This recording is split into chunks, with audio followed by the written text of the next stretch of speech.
acquisitions. It will be presented by Tariq Rida. So let me introduce you who's Tariq Rida. Tariq Rida is a growth and digital expert with more than 14 years of experience across the GCC, US, and Australia, working with the startups and global brands alike. He's the founder of an agency called Blue Pencil, where he helps B2B and SaaS companies in the region build scalable, performance-driven growth engines. Um, and yeah, welcome, Tariq. The stage is yours. Floor is yours. Thanks, Al. Thanks, Al. How are you guys doing? Thanks for jumping on the call. I know sessions that are scheduled at the end of the day are usually a bit of a drain, but I'll try to make this as entertaining and engaging as possible with your help, of course. All right, so we're talking about today. We're going to be covering really foundational stuff in the first half of the sessions. Stuff that I think are foundational for any marketing or growth or even sales functions. And then the second half, we're going to talk about acquisition and how to approach acquisition from a broad view. Um, and yeah, let me level from there. All right, let me just move on here. Let me know if you guys are having any issues with audio or anything if you're not hearing me.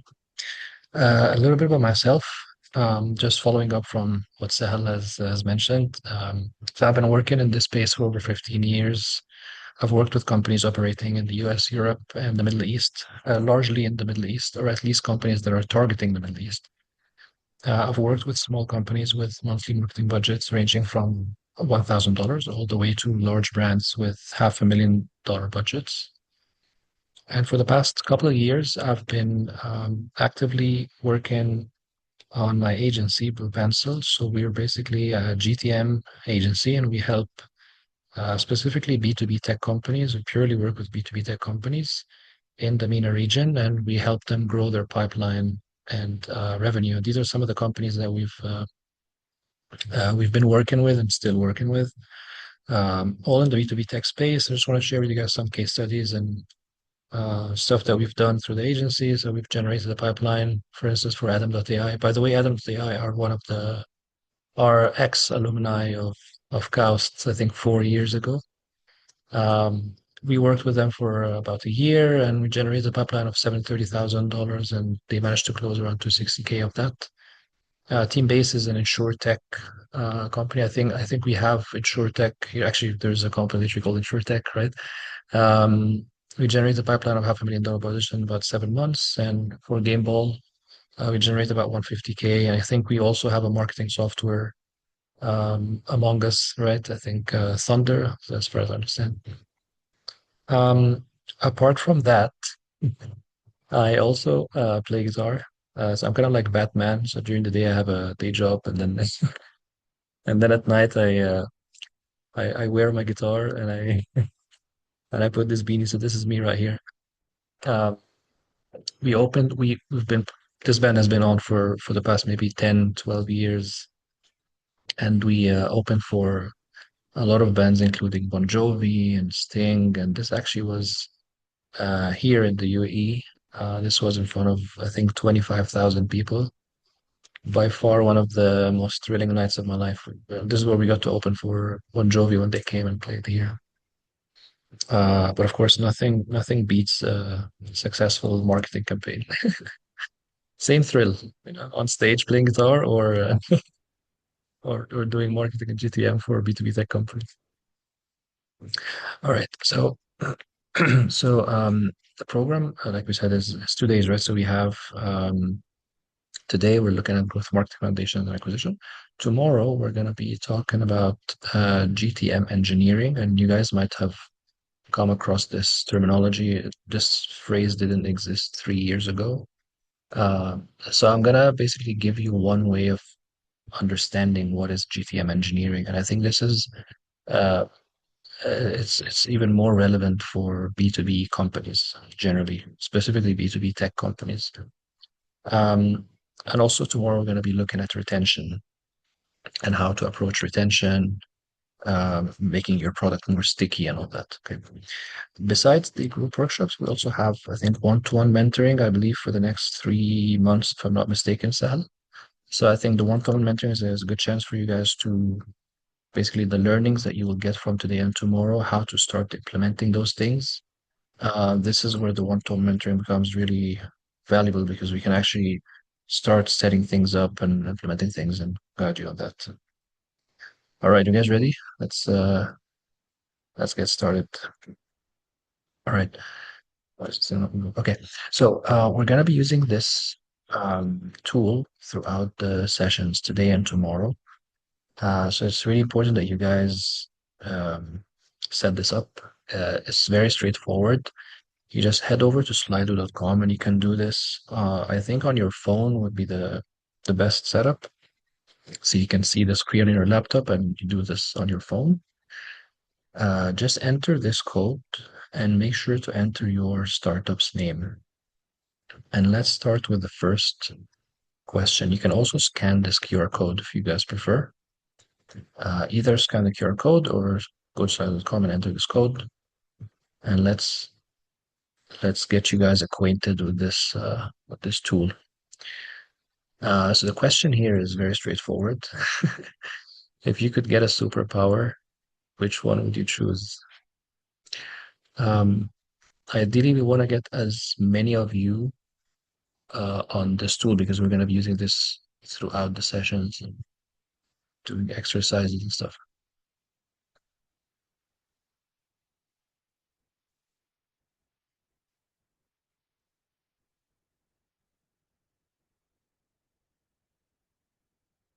Cool. Happy to see mind reading is top of the list. That would also be my choice. Definitely not flying. I'm not great with heights, but cool. Everyone wants to read minds. I'm wondering for you guys as founders, who are you most interested in reading their minds? I think it's probably investors, right? Investors more than customers. All right, let's try and get as many of you. So how many are we? We're 19, excluding myself and Sahel. So we have 17 of you. Over here we have 13. Ideally, if we can try and get this up to 15, that would be perfect. Let's get two more of you to sign up here. You can do this through your phone, guys, yeah?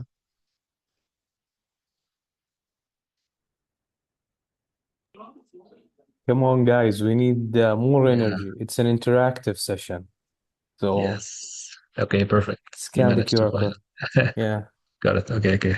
Perfect. We got to our threshold. Right, awesome. Thanks, guys. All right. So we're going to be covering today. Um, we are looking at initially the use case maps. Use case maps, you can think of it as kind of like your launch pad. This is your very foundational stuff. We're going to talk about how to articulate the problem versus the pain of your prospects. And this is a crucial point, which basically reflects on your messaging across anything, any marketing activity that you do. We're going to talk about how to define or different ways of approaching your North Star metric. And then we're gonna touch on growth loops towards the end. Okay. Oops. All right. So I think just in plain English and very simple terms, what you're trying to do when you're approaching marketing and growth marketing is that you're trying to find the right. If you guys just make sure to mute yourselves, please. Cool. All right. What you're trying to do is you're trying to find the right audience and you're trying to maximize value for them. Okay, that's in very simple terms. So you have different components here. You have finding the audience, that's number one. Secondly, finding the right audience. And third, you want to maximize value for them. Okay. Now notice here what we're doing is we're not maximizing value for your company. The focus here is on maximizing value for the audience. Okay. And this is a general theme that applies to anything you're doing, whether it's product, sales, marketing, CS. The maximization of value should be for the user as opposed to just for you as a company. So, for instance, just looking purely at revenue in terms of a goal is not exactly the right way to look at it. Okay, I'm going to talk about that in more detail. I think someone had a question here. Can we share the code of the app? Yeah, no worries. So the code will show up again for the next exercise. No worries. Okay, so let's start with the first concept, the use case map. So what is the idea of a use case map? In simple terms, what we're trying to do is you're trying to look at every use case of your product. Okay, so let's say you have one use case, and for that use case, you want to identify 5 variables. Okay, you want to look at what is the problem that you're solving. You want to look at the alternatives to solving that problem. You want to look at why your solution is better than any other solution out there. You want to look at your ICP, and you want to look at the frequency. Okay, so the problem, simply you're just articulating what is the problem that you're solving. And ideally, that exercise, you want to do it, and like that articulation, you want to do it in the words of the customer or the user, not in your own understanding. And this is an important point because a lot of the times you might have an understanding or one way of articulating the problem that you're solving. But when you actually start talking to customers, you realize that the way that they articulate is slightly different. So I think here, just the emphasis on the point that you want to articulate the problem in the words of your customers. The second variable that you want to figure out is what are the alternatives out there that your prospects have access to in order to solve that problem. So here we're not talking about direct competitors only, but you also want to factor in all the possible alternatives to solving that problem. Okay, I'll give you a very simple example here. Let's say you're a cinema, literally like an offline cinema, right? A cinema theater, basically. Uh, if the cinema theater they want to look at their alternatives, they're not just going to look at other cinema theaters, but they're also going to look at Netflix, for instance, as an alternative, because essentially they want to look at all the possible alternatives for someone to basically watch something, spend their time or entertainment as a whole. Okay. So try to be as wide as you can with the alternative space. The third variable is the why, right? Sorry about that. Just someone passing. So the why, in very simple terms, this is your value proposition. Why should someone go to your solution as opposed to going to any of these other alternatives? So over here, so why your product over alternatives? ICP, obviously, who faces that problem, and you can get as extensive as you can with the ICP, right? So the ICP, you want to drill down to the types of companies you want to go after, the decision makers within those companies, the problems they're facing, the sectors, the locations, obviously all of that. Maybe the tech stack, literally all the details of the ICP, the prospect that is the ideal customer. And then the last piece, which is I think a lot of companies overlook this, is the frequency of them experiencing the problem, your prospects, right? So is the problem that you're solving, is it a daily problem or a weekly problem or a monthly problem or even a yearly problem? So knowing the natural frequency of that problem occurring is going to be the basis for a lot of your retention stuff later. Tomorrow when we talk about retention, this is the basis for that. Okay. All right. So this is the kind of the foundational stuff. Now, the reason why this is important is because this use case map should be the thing that guides your a lot of kind of parts of your marketing. So it should be the thing that guides your channel selection, like what channels are you gonna decide to work with. That's gonna stem from, to a large extent, from your use case map. It's going to guide your targeting, how you target your audience. It's going to guide your messaging, right? Like how you're going to articulate your communication and messaging across any marketing asset. And finally, your metrics, right? So what metrics you want to focus on, that's also going to stem from your use case map. Another thing is that the use case map, when you have a unified use case map across your teams, this is one way of connecting your marketing and your product teams, for instance, and of course your sales in this mix, right? So you can look at marketing and sales and product. And the reason why this is important is because a lot of the cases with companies, you would have their product team sitting in one silo and their marketing and sales team sitting in another silo, and they're not really there's not a lot of sync between them, right? So one of the things that can connect them is having this unified use case map. So if both product and marketing and sales, they all have the same agreement of who exactly is our ICP, what exactly is our value proposition, what's the natural frequency of our product or problem, that kind of connects things, and obviously it helps with alignment. All right, so let's look at a use case map example. Okay, let's try and let's see an example of how you come up with the use case map for an actual company out there. So let's take SurveyMonkey, for instance, right? So it's a company that allows you to do surveys, run surveys, and they have two use cases in this case. Okay, so they have the free personal use case. So for me, just as an individual, I can go and use SurveyMonkey for personal use.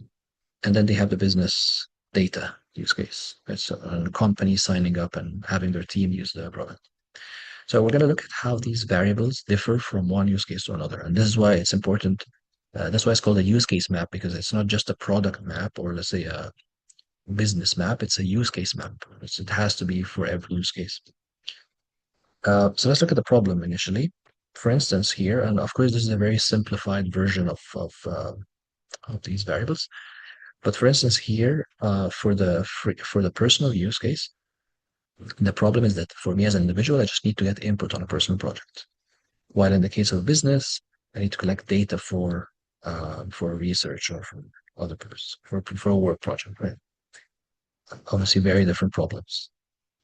In the case of alternatives, for me as an individual, I might be looking at things like Google Forms, or maybe I would send questions in an email. So let's say I'm organizing a gathering at my house, and I'm going to use SurveyMonkey to send out a survey to my friends and family, for instance. So these are the kinds of alternatives I would use. While in the case of a business, they might start doing customer user research. They might try and find research tools. They might hire an agency to run surveys for them. Right, so very different alternatives, right? If we look at the why, SurveyMonkey might articulate it in that sense. They might say that for personal, SurveyMonkey is is easy to use and offers templates, best practices to structure questions and build surveys. While on the business side, you'll see there are a few things that are different from the personal case and their value proposition. For instance, it's secure. Right? So security becomes a more important factor in the case of a business use case. Easy to use, powerful, cost efficient. Right? So cost efficiency becomes again another factor that's more important, more prevalent there. Offers templates and organizational collaboration tools. So collaboration tools is another factor. So you can see how some factors on the business side are different from personal, like security, like cost efficiency, and collaboration tools. All right, now if you go to the ICP, again, obviously very different, right? So over here, it might be young to middle-aged individuals, while over here it might be, let's say, individual employee at an SMB or a mid-market company. And then finally, the frequency, you'll also see that's different. So in the personal case, I might need SurveyMonkey maybe every 3-4 months, right? So I might require that like 3 times a year. While in the case of a business, their frequency is different, it's monthly. Okay, so this is an example of how a use case map can be different from across your different use cases, and also how you would basically go out and and fill out these different variables. All right, now let's do another exercise. And again, you can scan the QR code from here or join there. What I want you guys to do is just to fill out the use case map for your product and just pick one of your use cases and then articulate the variables, right? So the problem, alternatives, why your solution, the ICP, and the natural frequency of your product.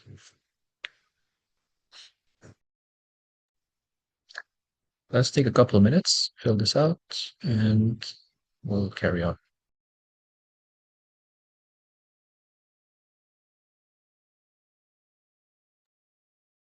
Come on, guys, everyone grab their phones and submit your answers.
Who would like to present their use case map?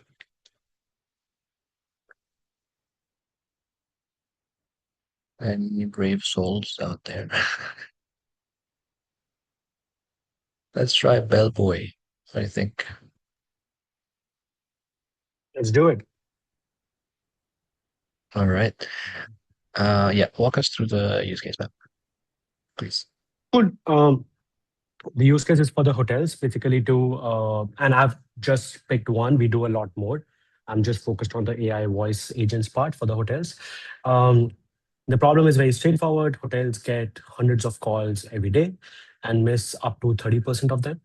The alternative is obviously having an outsourced call center on an in-house team, but that is non-scalable and the calls still get missed. Why us? Basically, making sure no call gets missed, resulting the output is two ways. One is increased revenue, and second is enhanced guest experience. ICP is 4 to 5 star hotels, mostly the business hotels, and because it happens on a daily basis, the frequency is daily. Thanks for that, Bhuvan. And on the why, on the why variable, let's say if another company came out doing AI voice agents for hotels, what would be the thing that would make you guys different from them? Yeah, one is that we have our own model which is just trained on hospitality. Second, we have deep integrations across the entire hospitality stack, which takes month to just acquire. Third, we have all the different licenses and certification, including GDPR and POC, which make sure the data is also secured. So, which results mostly for enterprise in the barrier to entry as a switching cost, if that makes sense. Great. And Perfect. this exercise that we just did, myself and Bhavan, is a good exercise for you guys to do on Mm, your own. Is basically coming up with V1 and then asking yourself the question, if another company came with the similar solution, what would make us stand mm. out? That would kind of flesh out more of the value prop. Great. Thanks, Bhavan. Thank you, Uh, Tarek. let's take let's take one more and then we can move on. Who would like to present their I can go. Mhm. Which one is it on? Yes, this one. This one. This one over here. Okay. Yeah. So the problem that we are solving is lack of affordable green building materials and the construction sector with increasing ESG, environmental, social, and governance pressure on companies. And customers try to solve this by optimizing their energy consumption without touching the building materials side, which is very carbon intensive. And we are solving this problem by offering concrete alternative building materials that earn 90% lower emissions, same upfront cost, and twice the lifetime. And we do this by making a technology that convert the recycled plastics into concrete alternative building materials. And we are solving this problem for real estate developers and contractors who monthly build projects. They have continuous projects for 5 to 10 years. So this is basically the use case. Cool. Thanks, Om. Have you guys already started selling to, sorry, having paying customers already? We have delivered 15 projects in 3 countries, international patent, and now moving to the commercial scale of production. Great. And one thing that you'll do is as you start acquiring customers, the point of frequency will become more and more validated, whether it's a monthly thing or a quarterly thing or a bi-weekly thing. Because typically when we start out, we would have an assumption in our heads of what the natural frequency of that problem occurring. And then once we start acquiring more and more customers, I think the data, basically the usage from the customers will inform the the frequency. So basically, the point is the more time passes and the more customers you acquire, the more the frequency will become clearer on what is the natural frequency How, there. in this case, in the customer's case, real estate and contractors, would you define frequency as the frequency they issue purchasing orders or the frequency they build? Because the frequency they build every month, like all time, but the frequency of issuing POs may be like 3, 4 times per year. So which one would you go for? I think the one that's closer to the the problem that you're solving specifically. So let's say the point of let's go back here. So basically having access to affordable green building material. If this is something that they do, like so the two examples that you mentioned, one is the 2 or 3 times a year, and the other one that's like the monthly billing. I think maybe the 3 or 4 times a year is closer, isn't it? Like when Yeah. they actually issue the, yep. I think probably that would be the one that's closer. Yeah. Thank you.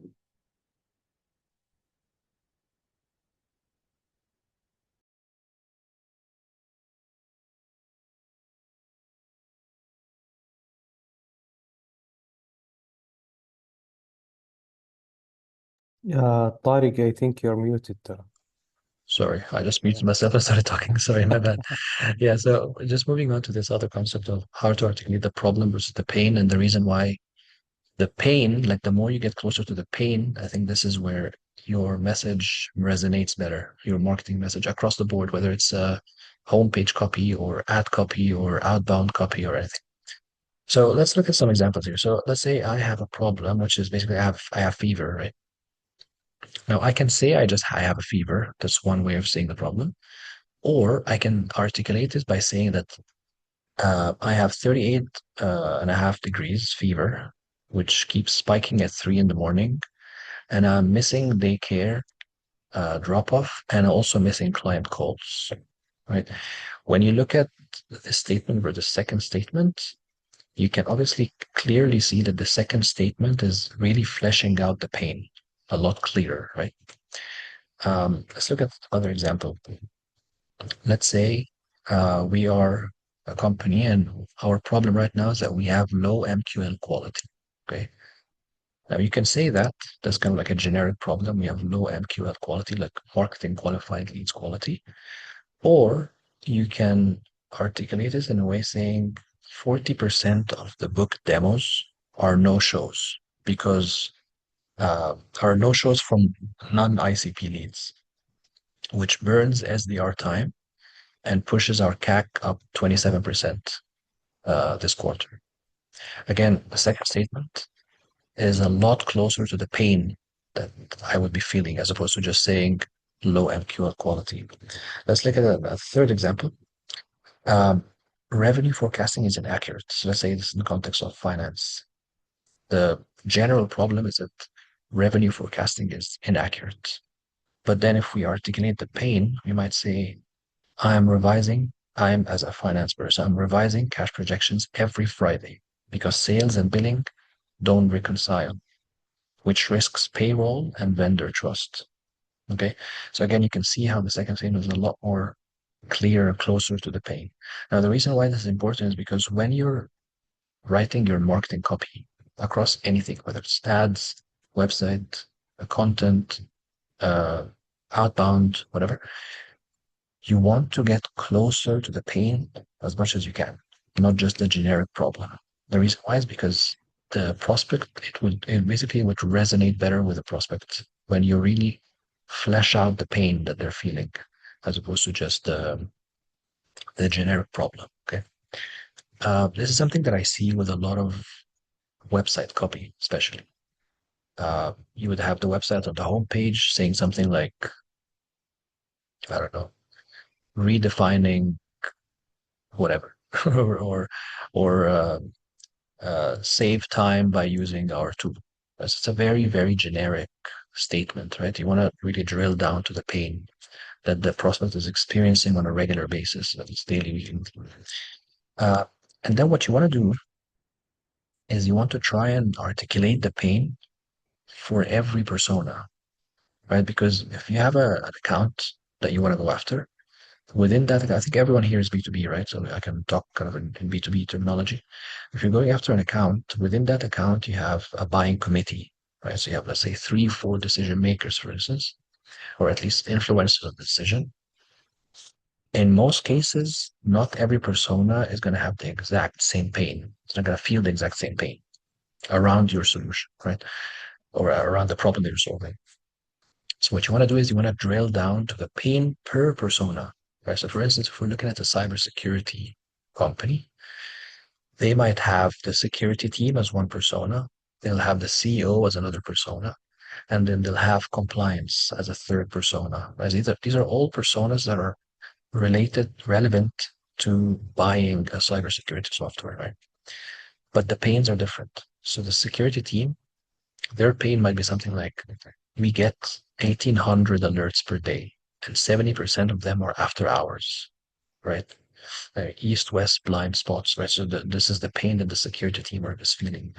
The CEO might say something like, we can't quantify breach impact, right? The premiums are up 22% and big deals are on hold. While the compliance might have a third pain, saying like, hey, evidence is scattered, access reviews slip, and audits and deals are delayed. So you can see how the pains can be very different for every persona. So in your case, what you want to do is you want to drill down to the pain. And this is the thing that's going to guide your messaging across any marketing touch points. Okay, like I said, whether it's website copy, whether it's an outbound campaign, whether it's ads, whether it's content that you're putting out, social content, anything. Okay? All right, now I want you guys to do the following. I want you to articulate the pain, not the problem, for one of your personas. So just pick one of your personas, or if you have just one persona, just go with that. and try to really think about the pain they're feeling as opposed to just the generic problem that you're solving. And just write it in one line.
Let's start hearing from you guys. Who would like to present their pain? And I'll try to go through more examples here.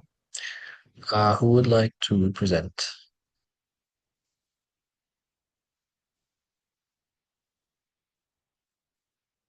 Otherwise, I'll just pick randomly. Yeah, I can go again. All right. Which one is it? Starts with the CEO. Okay. This one, I think. So yeah, CEOs of real estate developer companies and contractors, they are either pressured to miss out on the green building wave or trend and miss out other opportunities in this space, or pay premium for building materials and minimize their profits. So both cannot combine in one. They don't have an economic pathway to join this one at the moment. Okay, got you. So the main pain here is basically the CEOs getting FOMO on the green sustainability wave and uh, them basically being stuck between paying a lot of premium. And like if they want to go, like if they want to join that wave, that basically means that they would pay a lot of premium and minimizes the profits for them. Okay, cool. So they're torn between joining the sustainability wave versus maximizing profits. Right. Yes. Okay, cool. Thanks for that, Tom. Who else? Let's take a few others.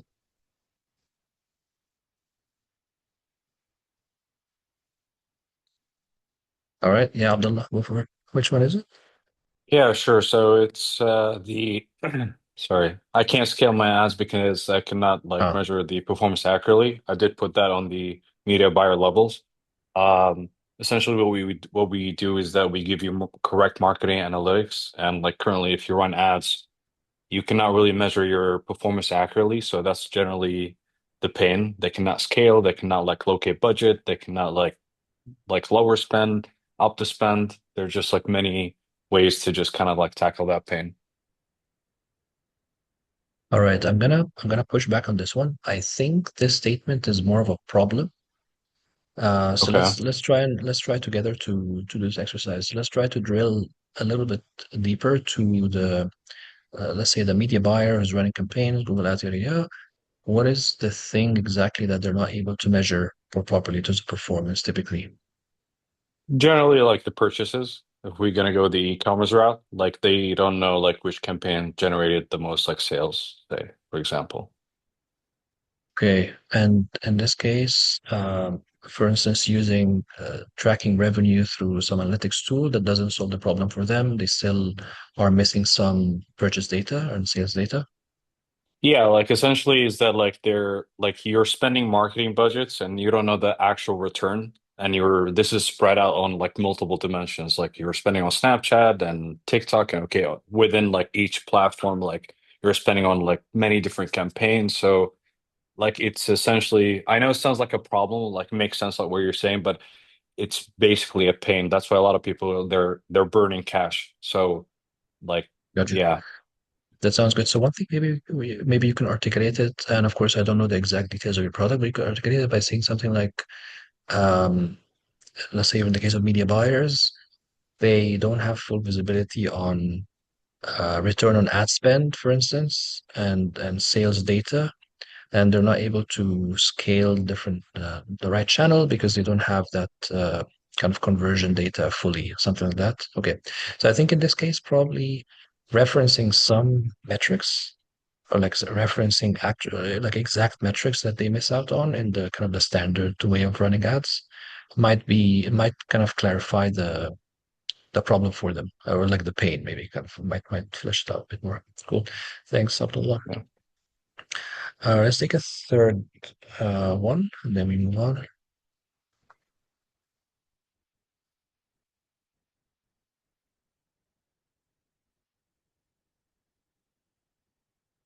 I like to present just one more. One last see. Let's try this one. I'm gonna go with this one. So you have a quality manager. Who who basically added this one here? That's Quality mine. manager. Okay, cool. Uh, do you mind presenting it for us? Yeah. So this is in the context of document management system used at pharma companies, and one of the pains faced by the quality manager is that in a normal system, a document would go into the workflow. It would take ages for it to be completed. Very little visibility. Where is it? Where is it right now? And documents at pharma companies need to be revised regularly, so they would have this a certain period where they have to be reviewed, and they would miss, for example, the revision, and it would not be done on time. This would impact them when they're being audited or inspected. They would show in a very bad light in this inspection. Thanks for that. So one thing you can add there, I think that would make it more powerful, is basically adding a figure, even if it's not exact, but saying something like on average, a quality manager wastes 7 hours per week on whatever document workflows area. Um, and then maybe you can also flesh out the impact of not being done on time. So when the quality manager is not able to deliver the thing on time, what's the impact of that? And Yeah. ideally, even the impact on them personally. Like if you really get to that level where, I don't know, it could even be as personal as them losing their job, for instance, right? Like it doesn't have to be necessarily just on the company level, but kind of like fleshing this out also out there, value there. Cool. Thanks, Yasmin. All right. Now, another concept that's also foundational is the North Star metric, the idea of defining your North Star metric. And you can think of this as this is the single metric that best captures the value that your product delivers to customers. Okay, so here we're not necessarily talking about the value that you generate for your own company, but we're talking about the value that your user experiences. Okay. And ideally, this metric should be a volume metric, right? So it's not a percentage metric, for instance, like it's not conversion rate or it's not a ratio metric. It's not like it's not like LTV over CAC. Like, it's not like that, right? So it's a volume metric. It's basically just a volume metric, and you want to increase that volume. And the idea is that when you grow that volume, the more you grow that volume, the more value your users experience. That's kind of like the true definition of a good North Star metric. Okay? So let's look at some examples here. Let's take HubSpot, for instance. So in the case of HubSpot, their NSM could be something like monthly active automations, for instance. Okay. And the reason being is that, and of course, to come up with the NSM, we're going to talk about how to come up with this, but the idea is if HubSpot managed to grow that number month over month, more and more monthly active automations are running through their software. This means that their users are getting more and more value. Okay. And assuming that they have validated this NSM, and this is in fact the metric that when it goes up, this is basically means that they are getting more value. If you look at Facebook or Meta, you might say daily active users. Whereas in their case, if they are able to grow that number, daily active users, their users are going to benefit, right? So on the user side, so with Facebook, they have two, because it's a network, so they have two segments of users. They have end users like you and they have advertisers. These are the two kind of user base segments. So for users, obviously, it's more beneficial for me if more of my connections and friends are using also Facebook. So growing the daily active users will benefit me as a user. And on the advertiser side, the advertisers would get more value if Facebook as a platform has more daily active users, simply because obviously for me as an advertiser, I have more audience to target, right, with my ads. So you can see here, these are two examples of how you can define a volume metric that when you grow it, your users get more value. Let's look at another example here. So let's say this is a spend management tool. Okay.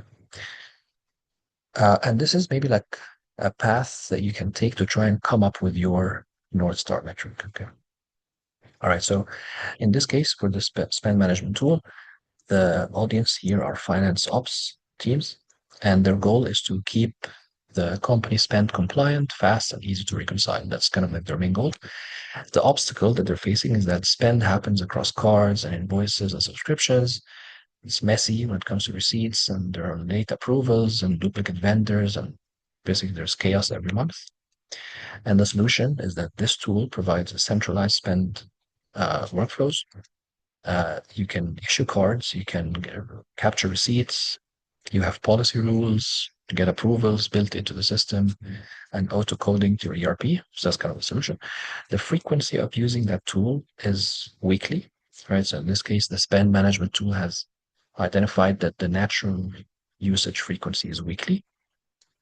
And so the retention metric, or you can call it the NSM metric, the North Star metric in this case, is weekly active spend workflows completed. Okay, weekly active spend workflows completed. So in other words, if this company grows this metric, just this metric alone, obviously it's not the only metric that you would grow, but let's say if this is your North Star metric, and you grow that every month or every quarter, you know that the growth of this metric means that your users are getting more and more value, right? Because they are able to get the solution and basically experience the benefit of the solution more and more, right? And so you will see in the NSM, in a good North Star metric, you'll see there's always a frequency component, right? So it's a weekly something or a monthly something or a quarterly something. And this is tied to your natural frequency that we spoke about earlier. And you can see that it's a volume metric. So there's no ceiling to that volume. So that's why it's not a percentage. It's not a conversion rate where it plateaus at 5-10% or something. It's not a ratio metric, but it's a volume metric. Like it could literally go up to infinity in a way until you maximize, until you literally capture every single prospect out there. Okay.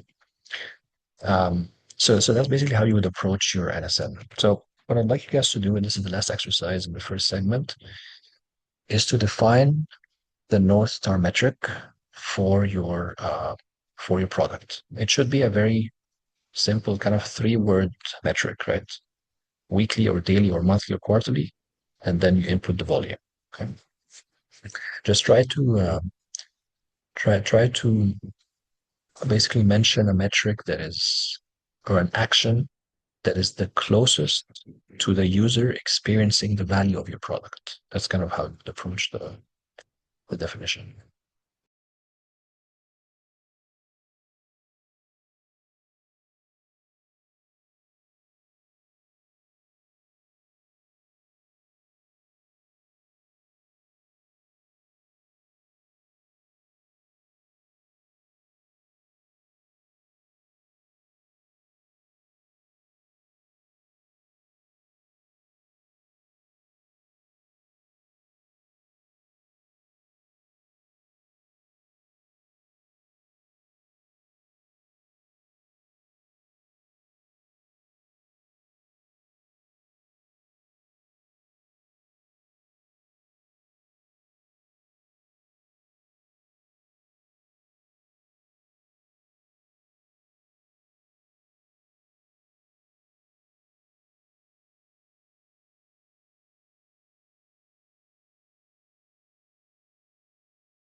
All right, let's go through a couple of these.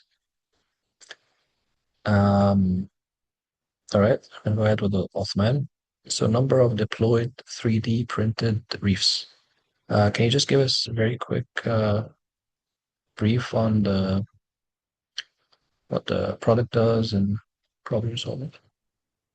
Yes, so basically what we do is we provide for our clients 3D printed reefs versus casting reefs in concrete, which is faster and a bit cheaper.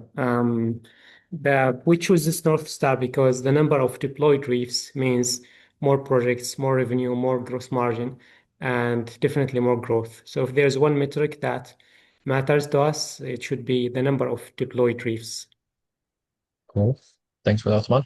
A couple of points. One, just as you're explaining to me the metric, remember what we want to do is with the mindset that we want to have when it comes to defining the NSM is we want to figure out the metric that not the one that provides the most value for us as a company, but the one that provides the most value to the user. So it could be the same thing here. So it could be still deployed 3D printed reefs. But I just wanted to point this out because as you were explaining it, you mentioned that this is the value, that's the metric that's most correlated with the value that you get as a company. We just want to shift that mindset that we want to focus on the value that the user gets. The second thing is always try to give a frequency component to the metric, right? So here you mentioned number of deployed 3D printed reefs. Is it monthly 3D printed reefs deployed, or is it quarterly, or is it weekly? Just adding that frequency component to the metric clarifies it more. Cool. Thanks, Osman. Let's do another one. Let me get this one, right? So to help customers get a personalized service in a digital way. I think that one is first of all, whose NSM is this one? If you can give us a quick brief on that. Um, so that's mine. Oh, so our North Star for our product, we want to help our customer, basically the bank customers, to get a personalized service in many ways, in a digital environment. So yeah, that's pretty much. So what is the offering itself? Like, what is the thing that you guys offer? What's the product itself? The product is we offer a suites of product. At the base level, we offer categorization engine, and also categorization of customers based on their transactions, to basically identify customers' profile, customers, um, based on their transaction and activities, in a digital bank, basically, digital bank or digital um, outfit of a bank. So usually in a digital bank, you only get basically like a non-personalized services in terms of product recommendations, in terms of um, uh, all sort of things that usually you can get in a branch, right? When you talk to a human. So we basically wants to have um, banks to achieve that in a digital environment. So yeah. Got you. Got you. Okay. So basically, you help banks offer more personalized services to their customers. Okay. So I think maybe articulating the NSM there could be something like, first of all, you want to include the frequency component, like I said. So is it weekly personalized personal services or monthly or quarterly? So let's assume it's quarterly. So then you would say something like quarterly personalized services delivered. Correct. Because you also want to what you want to do is you want to try and pin the NSM to an action that when this action is accomplished, your customer gets the most value. Right. So in Correct. this case, the most value happens when the bank sends a personalized service to a customer, and the customer actually, um, right, kind of accepts the service or I guess or something. Cool. Right. Thanks for that thing.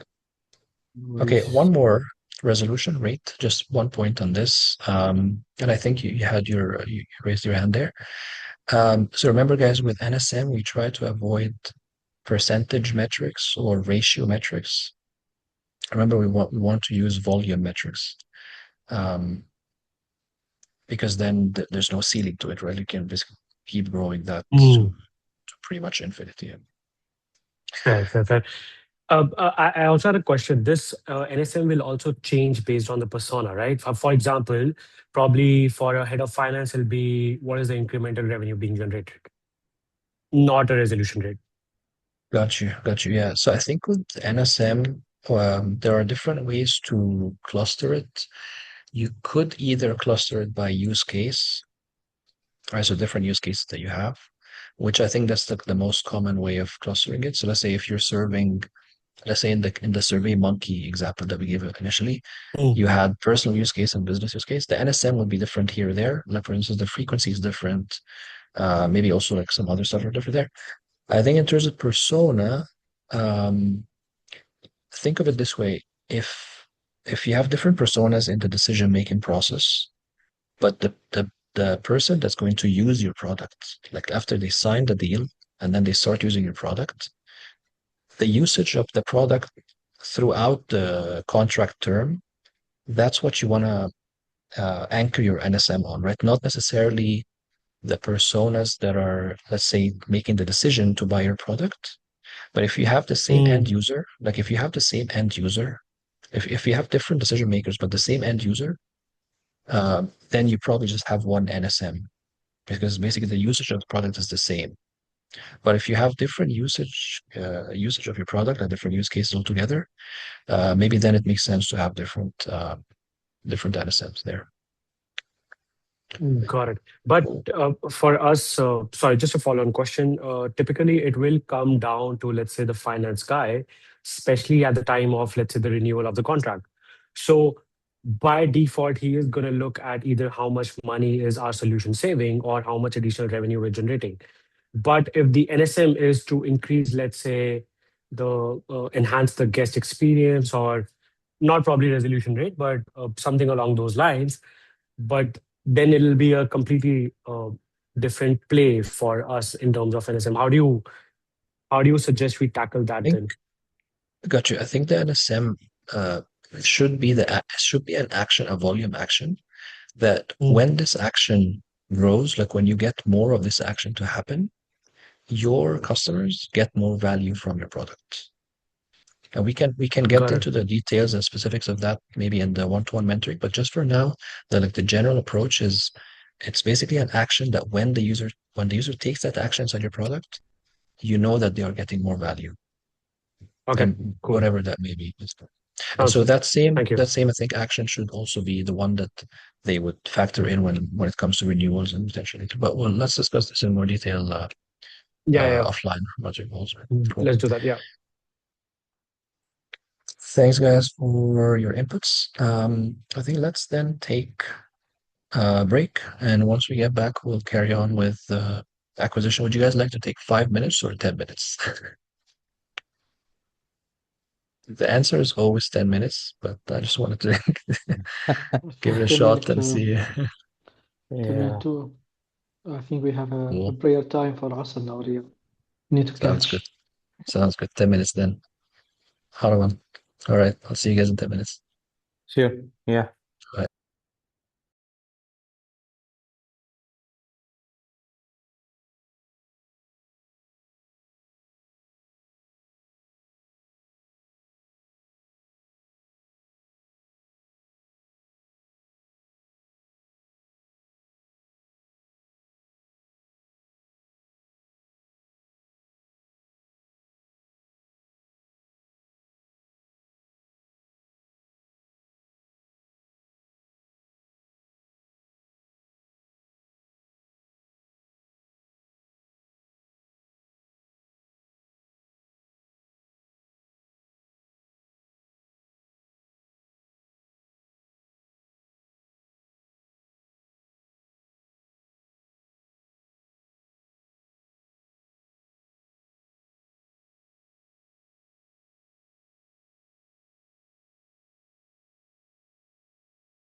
Are we good to go?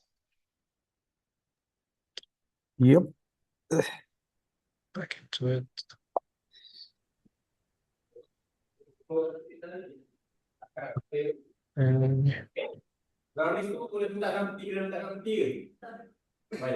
Okay. All right, cool. So the second segment, we are going to be looking at acquisition. So now that we had the foundational stuff out of the way, let's look at how to basically acquire customers, again, from a broad view. And tomorrow, by the way, when we talk about the GTM engineering piece, that still also falls under the umbrella of acquisition. So today we're going to be talking about like kind of foundational stuff in acquisition, and then tomorrow we're going to talk about kind of more nitty-gritty details of GTM engineering. Okay.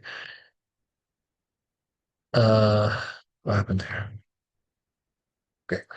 All right. So with acquisition, if you look at the standard user journey for any B2B or really also passive consumer products, but you can think of it as you have the bucket of acquisition and you have the bucket of retention. So the bucket of acquisition is anything that happens in terms of brand building, and also the sign up phase, right? So the sign up phase is when someone signs up for your product, or if they, let's say, book a demo in the case of sales led motions or kind of enterprise accounts. But really, brand and sign up, these are the kind of acquisition stuff. And then retention is the rest of it, like after they get onboarded and how you activate them and how you continuously engage them and how you resurrect them, the ones that are about to churn and all that. We're going to talk about this tomorrow. So for the acquisition piece, we're talking about building brand and signing, acquiring users. Now, if you go back to the use case map, you'll see that the use case map is actually the thing that guides a lot of the stuff that you do with acquisition, right? So if you're thinking about your messaging, how you articulate the problem in communication across your marketing touchpoints, you'll see that the first three variables are really the basis for that, right? So how you articulate the problem, what are the alternatives out there, why you're different, how you're better than the rest. This all guides your messaging, your marketing messaging. And in terms of your targeting, this of course will be stemming entirely almost from your ICP variable, right? So you can see how this use case map is actually, you can practically use it. It's not just something that you write on a piece of paper. Okay, now, oh, sorry. All right, so let's do one exercise very quick.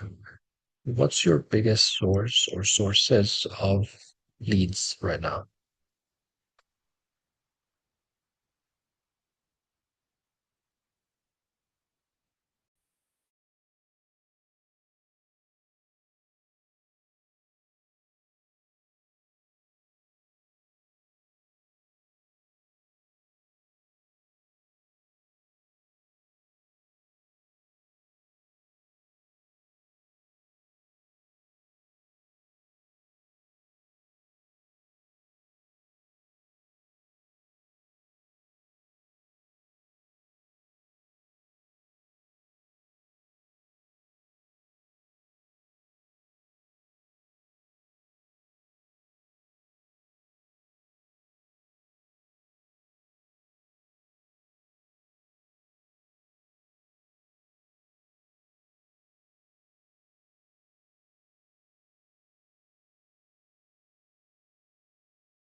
Right, so we have a few here, network, community, which is obviously is very common.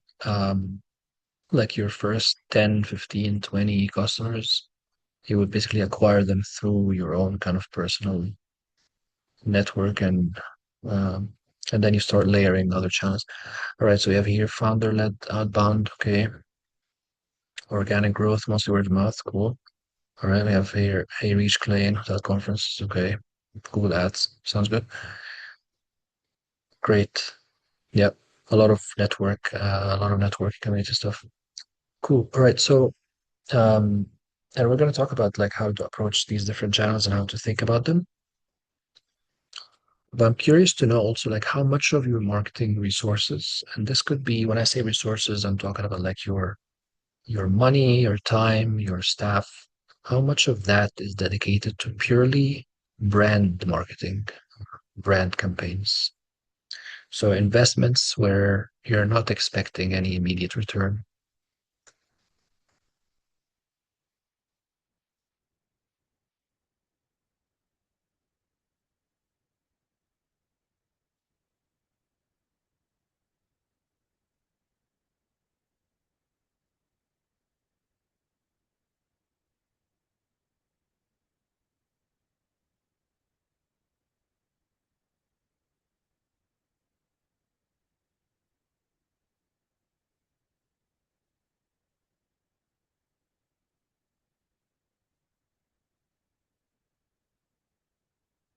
Okay,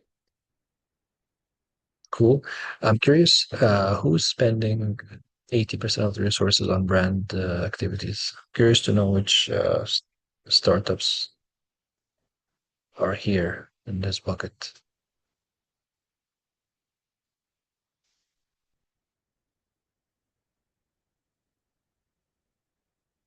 No, no wrong answers here. I'm just curious. This is not a stand up in the middle of the class situation. This is just out of curiosity. Like who's on the 80% level of spending on brand? No, you don't want to show yourself? Okay, no worries. Cool. Yeah. So the thing is there's no 50%. Yeah, exactly. Go other go home.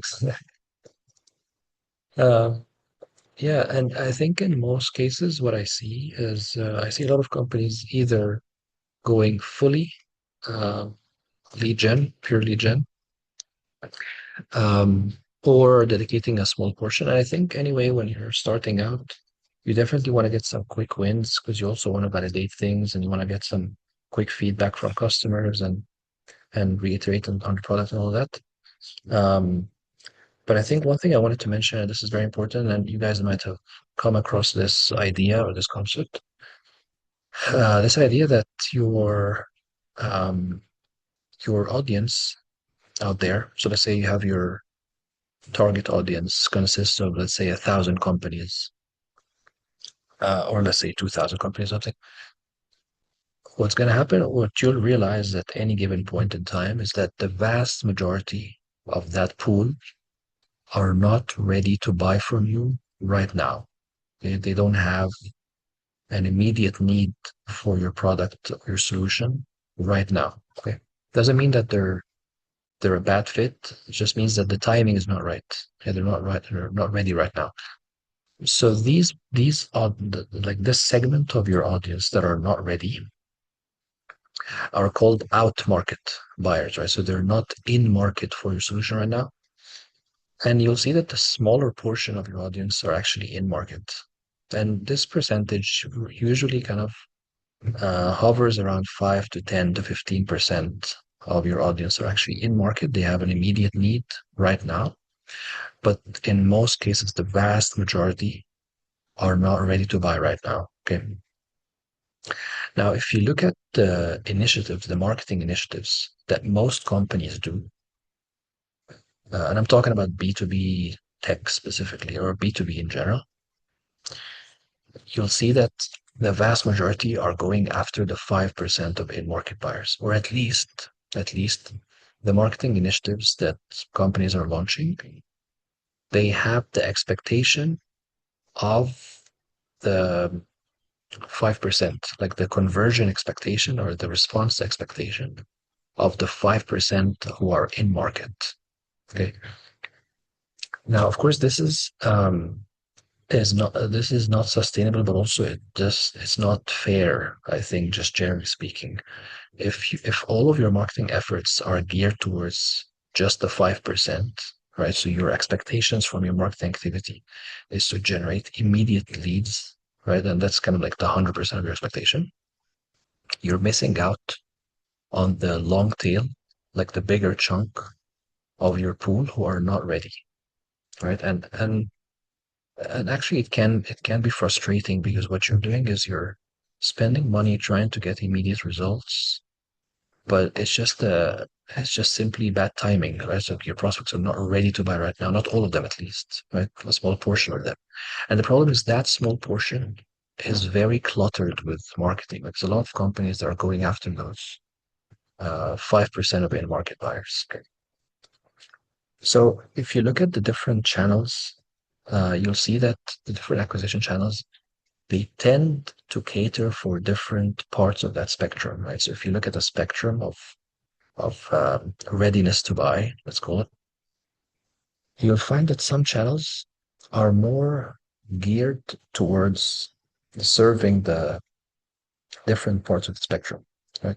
So on for instance, for in-market buyers, channels that are typically geared towards that would be things like outbound, right? So outbound, what you're doing is you're reaching out to people, expecting them to respond back. And typically the response rates would be hovering around something similar to that. Or you get like 5% of them to respond or something. Same thing with paid media. If you're running lead gen ads, again, you're going after prospects that are ready to engage with you right now. Okay. Or partnerships. Again, partnerships, the bottom funnel activity, or working with partners to get you leads. Right. On the other end, if you look at brand activities, you're talking about things like social content, right? So putting out social content. You're talking about maybe SEO and maybe even a kind of LLM visibility, any PR stuff, any personal branding, founder-led brand, thought leadership on LinkedIn, and even paid media if it's used for the purpose of brand exposure, right? So the idea is for you as a company, you want to have activities that cater for the entire spectrum as much as you can, right? You don't want to just run activities going after the 5%, but you also want to have other activities that cater for the 90% or the 95%. The reason why is because when this bigger chunk, when they become in market, like so when a prospect becomes ready to, when they start having a more immediate need for your solution should be top of mind, right? So the purpose of these brand activities is to ensure that when these out market buyers they start having a need for your product or your solution or the solution that you're solving, that you're offering, that your product specifically would be top of mind. You would be the one that's familiar to them, as opposed to your competitors or any other solution out there. Okay? So this idea of just having a balance of both uh, in market and out market activities. All right, now when you approach acquisition, and I'm talking here about the more active forms of acquisition, not more active, but like basically channels where you would be investing either money or investing resources or time, is to try and approach it with an experimentation mindset. Okay, so let's look at basically how to form these acquisition experiments, right? So let's look at an example for a marketing software. Okay, so this is B2B marketing software, and the goal that you're trying to achieve here is you want to generate 10 demos for your marketing software within 60 days. That's the goal. Okay, so the first thing you want to do in any acquisition experiment is you want to define the goal initially. Okay? And then there are different parts that you want to identify for the experiment to be kind of to have all the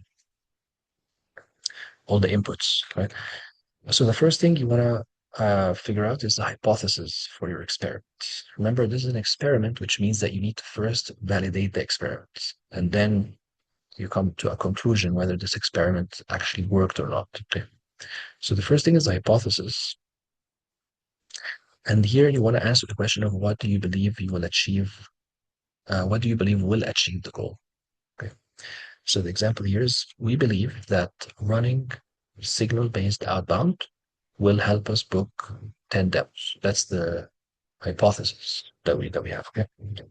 Second thing you want to figure out is the audience for the experiment. So who are you targeting with this experiment?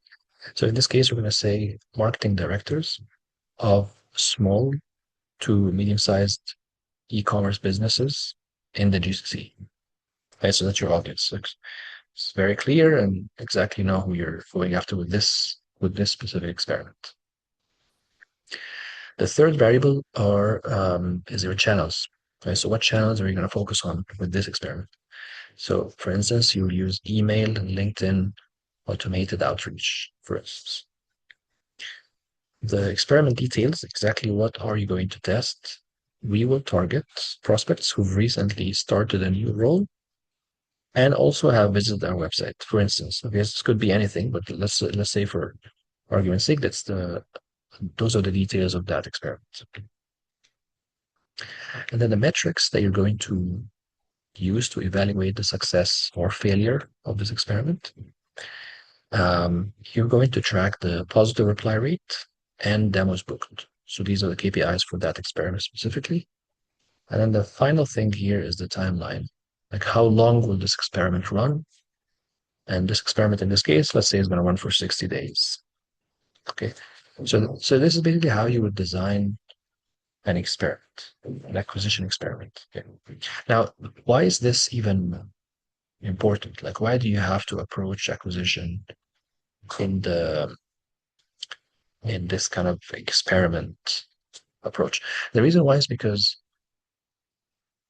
one, it forces you to have to kind of like have a start and end date for the experiment. And when you do that, you're able to quickly learn from that experiment and then move on to another experiment. Okay.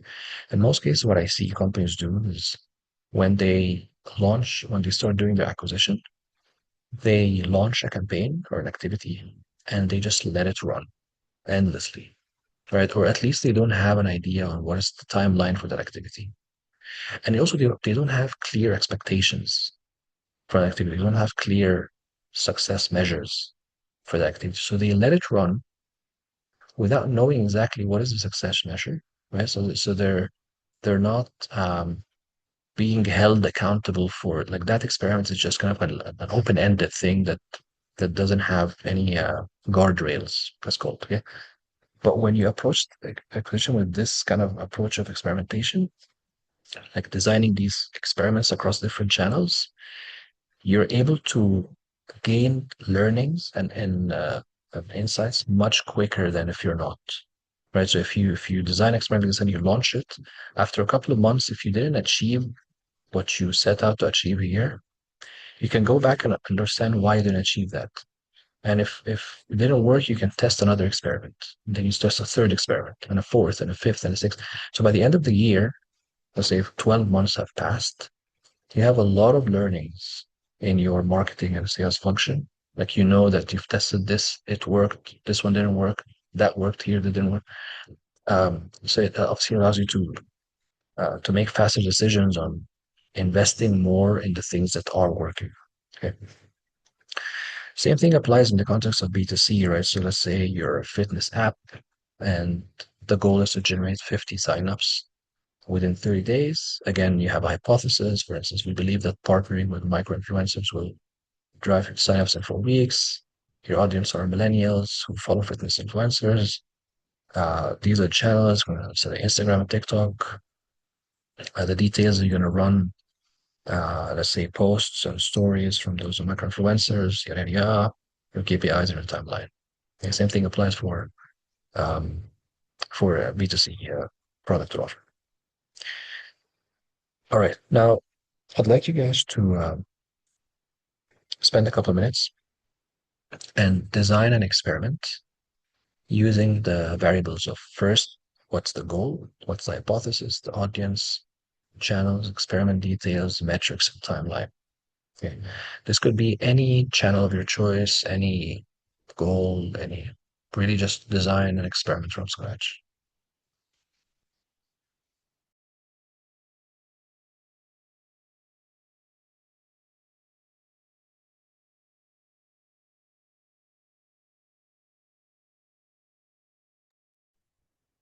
Yalla guys, let's grab our phones. Let's participate, please.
How are you guys doing?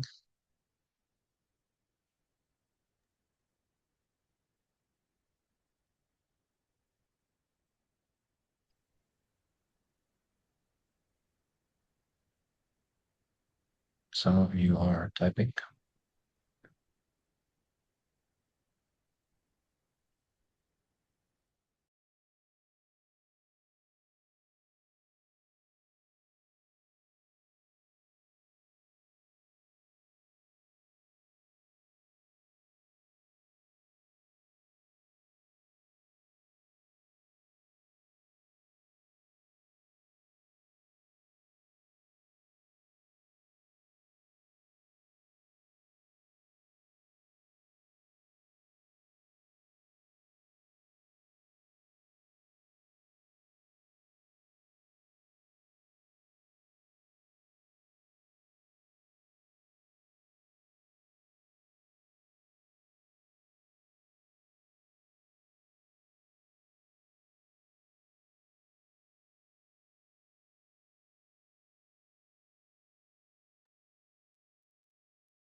Anyone out there? Just wanted to check if you guys are.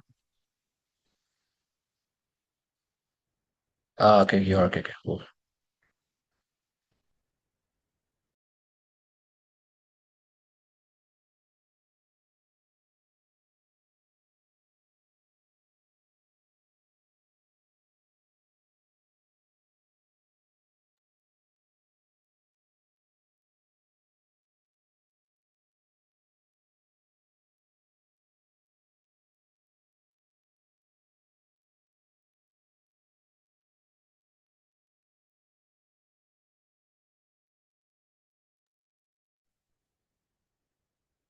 All right, here we go. Okay. All right. Let's try Mejda. Hello. Hey. Hi. So, what I here try to explain for this experiment is basically so first, what we do is we produce 3D printed bionic prosthetics for people with limb differences. So, we produce the prosthetics and we have the gamified rehab solutions also, so the full system. So here, the goal is to generate qualified prosthetic referrals from rehab centers or hospitals or clinics within 30 days. So it will be if the rehab centers or the hospital have a demo, a live demo from us as Cure Bionics for the prosthetics and the gamified rehab. I think they will like refer more patients than with brochures or online campaigns only. So our audience here is the rehab centers, physiotherapists, orthopedic clinics, and hospital rehab departments. So basically, the channels will be direct outreach, but also to keep the follow up and the connection would be WhatsApp, email, LinkedIn, etc. And for sure, for us, we need the clinic demo sessions. So here I think to compare with the two different campaigns, we will have like 5 rehab centers with the demo sessions and 5 rehab centers receiving only the digital materials to compare with. And the metrics are the number of referrals, booked consultations, and therapist engagement with what we already like gave them in the demo, and the patients also. And yeah, the timeline would be 30 days, as I said at first. So, what do you think about this? Cool. Thanks, Majda. So just to make sure I understood this. So first, you're gonna get the guys on a live demo, and Mm-hmm. then after that, they will start referring you, right? So it's so the Yeah. end goal. Okay, got you. So what I would probably do just so that you don't put too much pressure on the experiment, because here you mentioned that the goal is the second one, which is basically getting referrals. So the Yeah. goal within 30 days, you want to do the demos and then you want them to refer to kind of do the referrals. So maybe what you can do just so you don't pressure the experiment too much is the goal could be just the demos first as a Mm. starting point.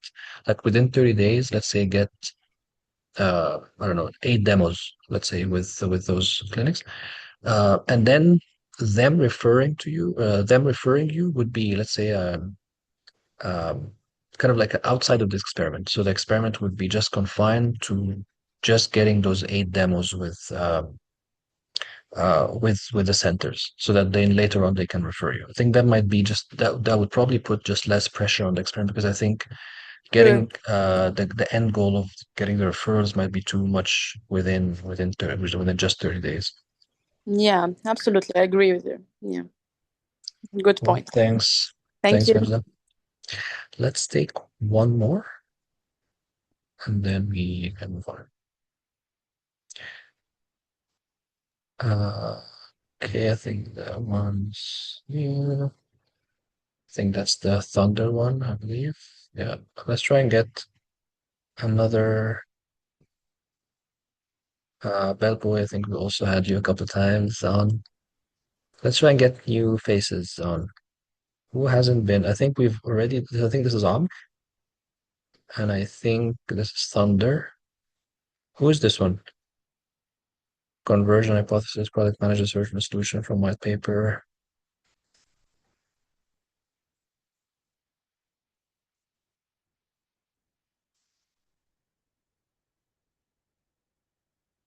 No? Okay, no worries. We can move on. Thanks guys for all your inputs. Okay. Now the last part um of this session is the idea of acquisition loops. Okay. And acquisition loops is it's a very powerful tactic if it's done right.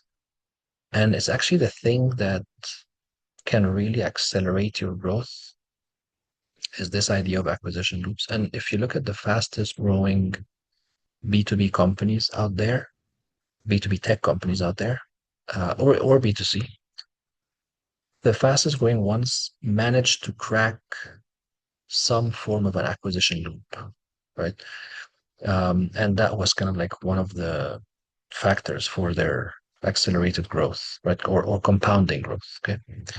So in simple terms, what's an acquisition loop? Acquisition loop is it's a three-step process where when a new user joins your product, when you acquire a customer or a user, they go through a series of actions and steps, and these steps or actions bring you more users, right? So the reason why it's called the loop is because when you bring more users, these users bring other users, right? And there are different types of acquisition loops. It's kind of like if you guys, if anyone has invests in stocks, for instance, when you generate dividends from stocks and you reinvest that back into buying more stocks, so then you generate, you compound your growth or your wealth. Okay. All right. So acquisition loops, there are different types of acquisition loops. We're going to look at two types, viral loops and content loops. Okay. So within viral loops, there are three types of viral loops. There is a viral loop with a personal utility. There's a viral loop with a financial utility and a viral loop with a social utility. And I'm going to explain each one of these with examples. And then you have content loops. So content loops, you have two subtypes. You have user-generated content and you have company-generated content. Okay, so let's start with viral loops. Let's look at some examples. Okay, let's look at the first type, which is a viral loop with a personal utility. Okay, so the idea here is that when a user joins your product,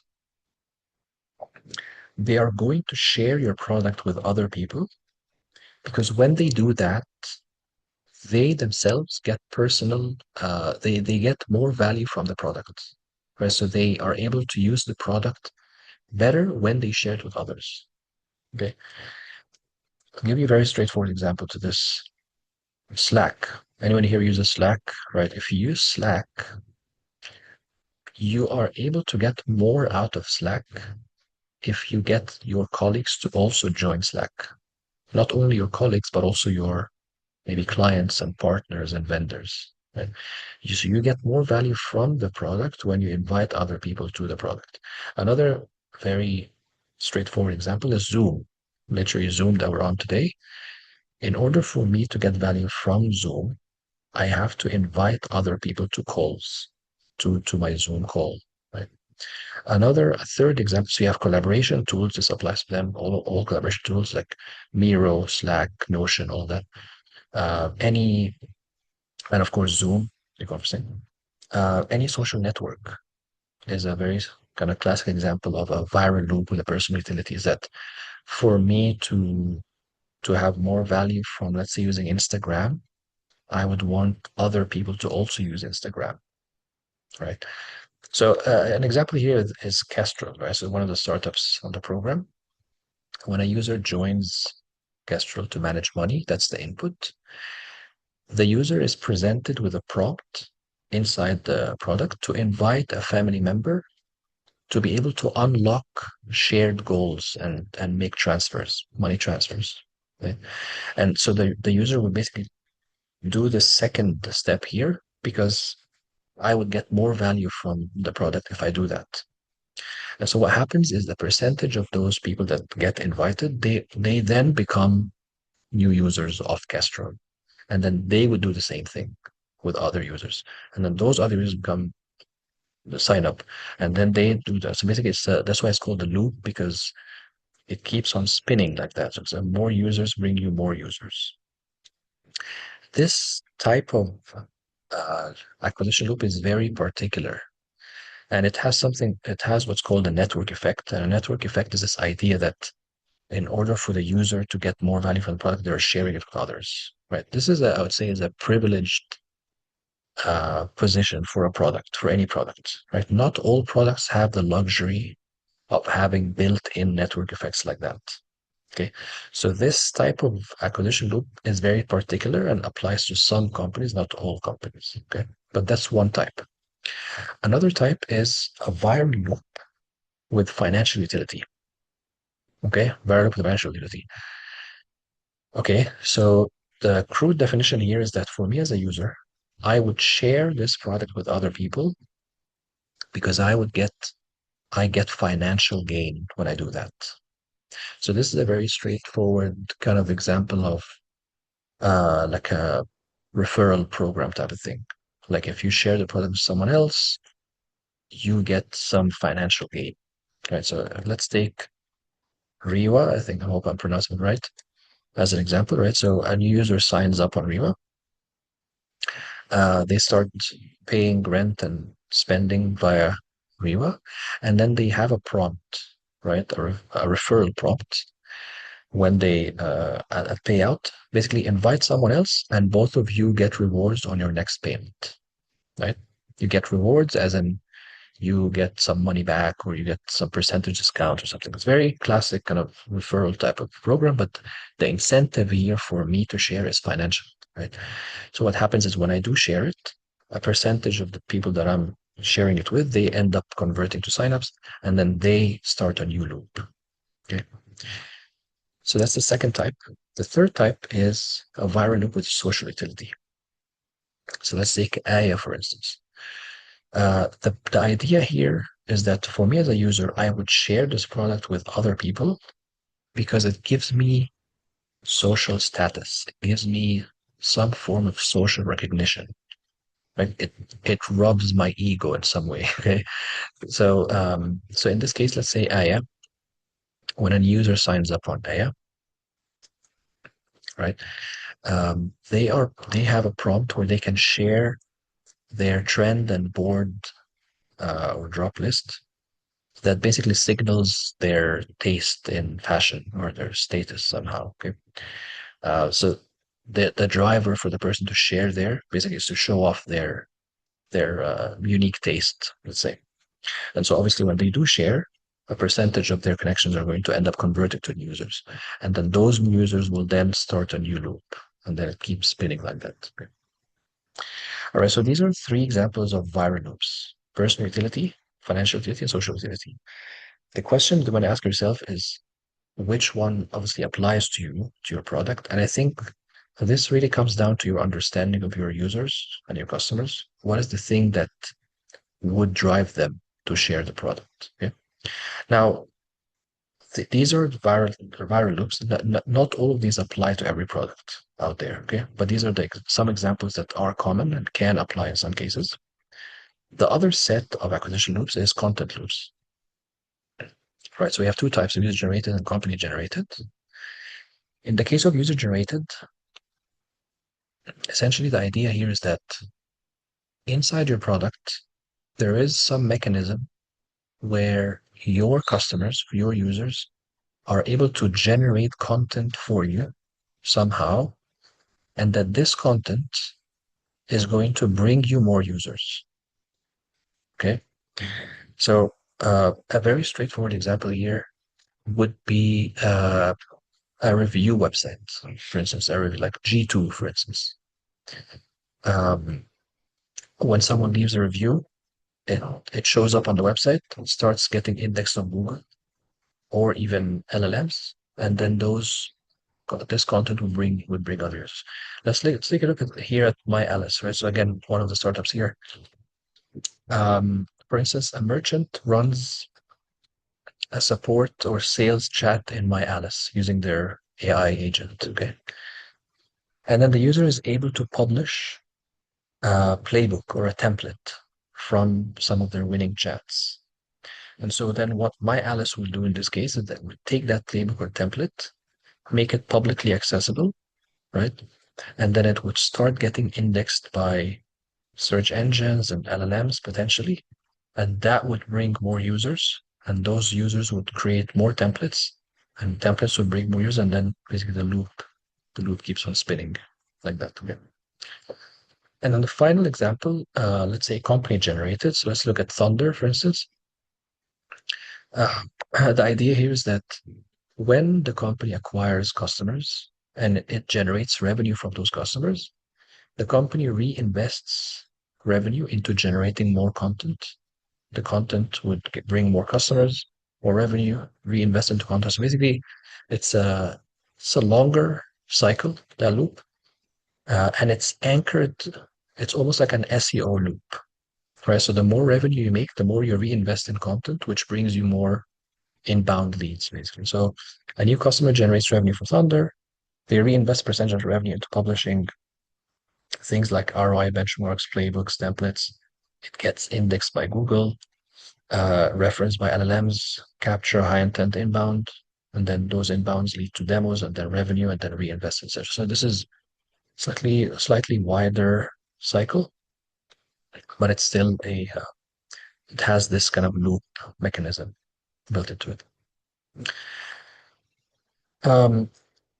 And if you look at these loops, you'll see that whether it's on the viral loops or the content loops, there are some kind of constraints that you see on both sides. So, for instance, in the viral loops bucket, the primary constraint is that you need to get more users to drive the loop further, right? So to get more loops spinning, you need to ingest more users, right? So the more users you get, the more the loops start spinning.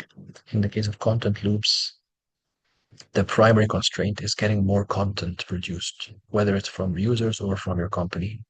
So that's the primary constraint here is the amount of content, not just the amount of users flowing through the loop. And of course, you want to start thinking about like which you want to start with just one loop. You see the one that makes the most sense for your product and your use case, and try to basically fine tune it and set it up.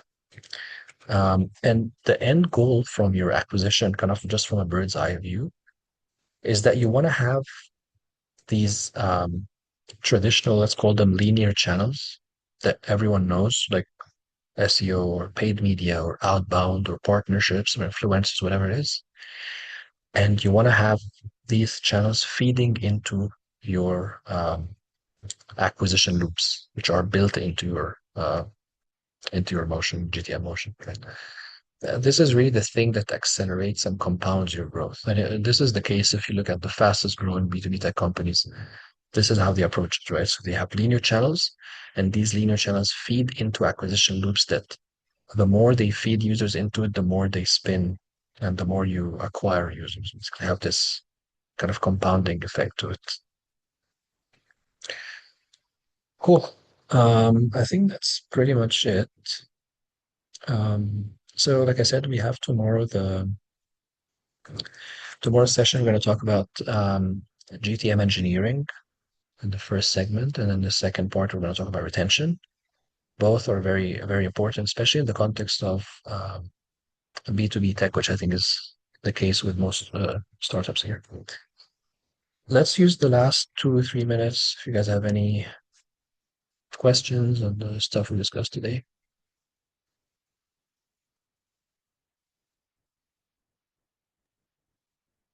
Thank you so much, Tariq. Any questions, guys?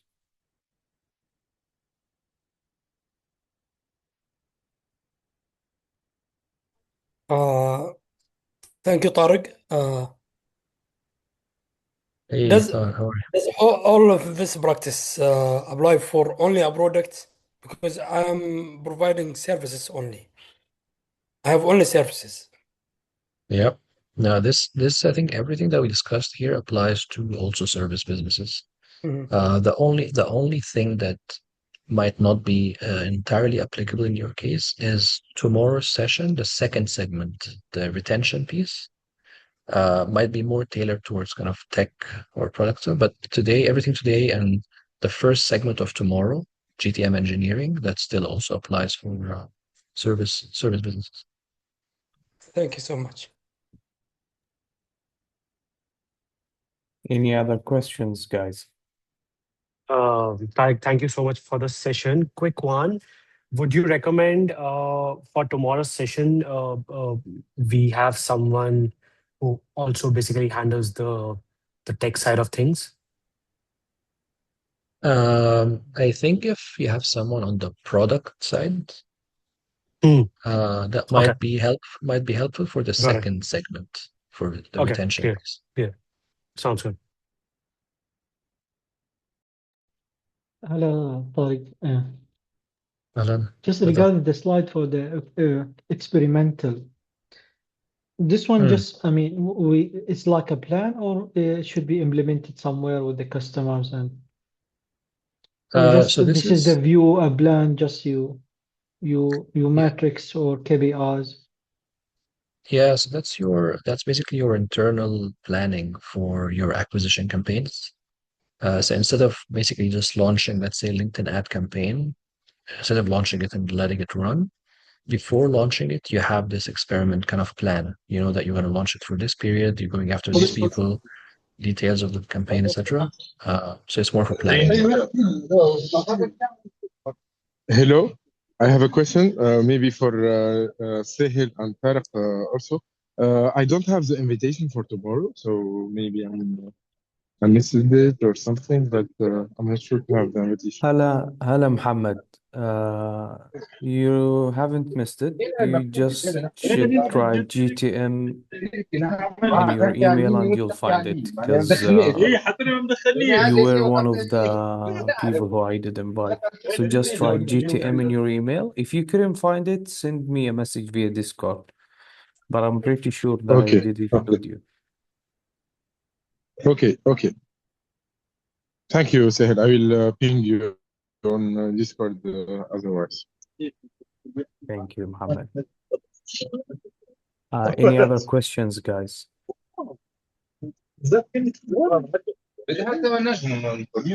Muhammad, you can mute yourself. Yes, sure.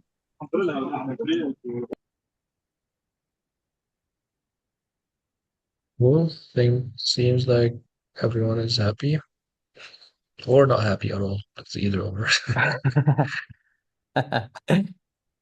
Thank you, Tariq. Allah يعطيك ألف عافية. So, as you guys know, Tariq is also in our mentors page. So, if you would like to take a one-on-one session that is tailored to your current or your product itself, he's there. And tomorrow we will have another session with him.